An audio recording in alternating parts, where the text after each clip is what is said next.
ओम नमो भगवते वासुदेवाय। श्रद्धालु भक्तों, श्रीमद्भागवत महापुराण के सप्तम स्कंद के 8वां अध्याय के अंतर्गत नृसिंह भगवान का प्रादुर्भाव, हिरण्यकशिपु का वध एवं ब्रह्मादि देवताओं द्वारा भगवान की स्तुति का वर्णन है। इसके पूर्व जहाँ तक आप कथा श्रवण कर चुके हैं उसके आगे का प्रस्तुतिकरण करता हूँ। हिरण्यकशिपु ने कहा, रे मंद बुद्धि, तेरे बहकने की भी अब हद हो गई है। यह बात स्पष्ट है कि अब तू मरना चाहता है, क्योंकि जो मरना चाहता है वे ही ऐसी बेसिर पैर की बातें बका करते हैं। अब आगे पुत्र, तुमने मेरे सिवा जो और किसी को जगत का स्वामी बतलाया है, सो देखूं तो तेरा वह जगदीश्वर कहाँ है? अच्छा, क्या कहा? वह सर्वत्र है, तो इस खंबे में क्यों नहीं दिखता? अच्छा, तुझे इस खंबे में भी दिखाई देता है? अरे, तू क्यों इतनी डींगे हाँक रहा है? मैं अभी अभी तेरा सिर धड़ से अलग किए देता हूँ। देखता हूँ तेरा वह सर्वस्व हरि, जिस पर तुझे इतना भरोसा है, तेरी कैसे रक्षा करता है। इस प्रकार वह अत्यंत बलवान महादैत्य भगवान के परम प्रेमी प्रहलाद को बार बार झिड़कियां देता और सताता रहा। जब क्रोध के मारे वह अपने को रोक न सका, तब हाथ में खड्ग लेकर सिंहासन के ऊपर से कूद पड़ा और बड़े जोर से उस खंबे को एक घूंसा मारा। उसी समय उस खंबे में एक बड़ा भयंकर शब्द हुआ। ऐसा जान पड़ा मानो यह ब्रह्मांड ही फट गया हो। वह ध्वनि सब लोकपालों के लोक में पहुंची। तब उसे सुनकर ब्रह्मादि को ऐसा जान पड़ा मानो उनके लोकों का प्रलय हो रहा है। हिरण्यकशिपु प्रहलाद को मार डालने के लिए बड़े जोर से झपटा, परंतु दैत्य सेनापतियों को भी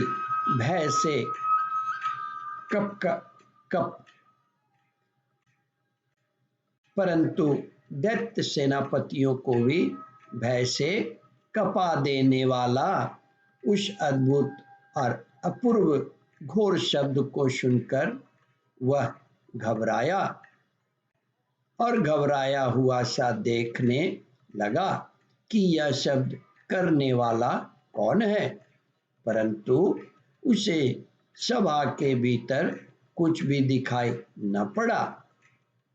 इसी समय अपने सेवक प्रहलाद और ब्रह्मा की वाणी सत्य करने और समस्त पदार्थों में अपनी व्यापकता दिखाने के लिए सभा के भीतर उसी खंबे में बड़ा ही विचित्र रूप धारण करके भगवान प्रकट हुए।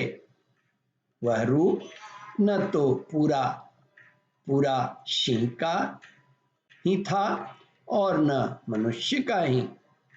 जिस समय हिरण्यकशिपु शब्द करने वाले की इधर उधर खोज कर रहा था, उसी समय खंबे के भीतर से निकलते हुए उस अद्भुत प्राणी को उसने देखा।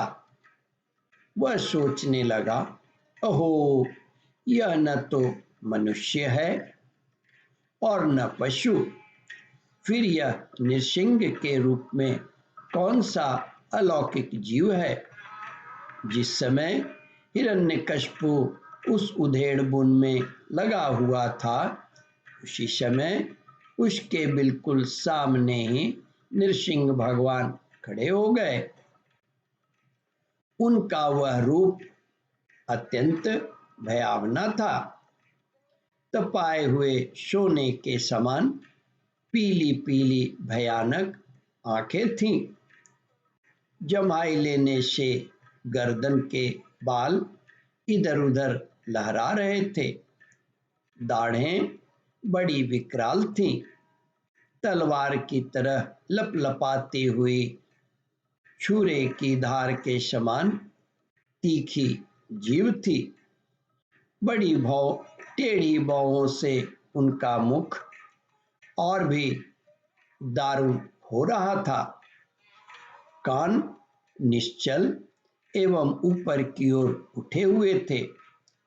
फूली हुई नासिका और खुला हुआ मुंह पहाड़ की गुफा के समान अद्भुत जान पड़ता था। फटे हुए जबड़ों से उसकी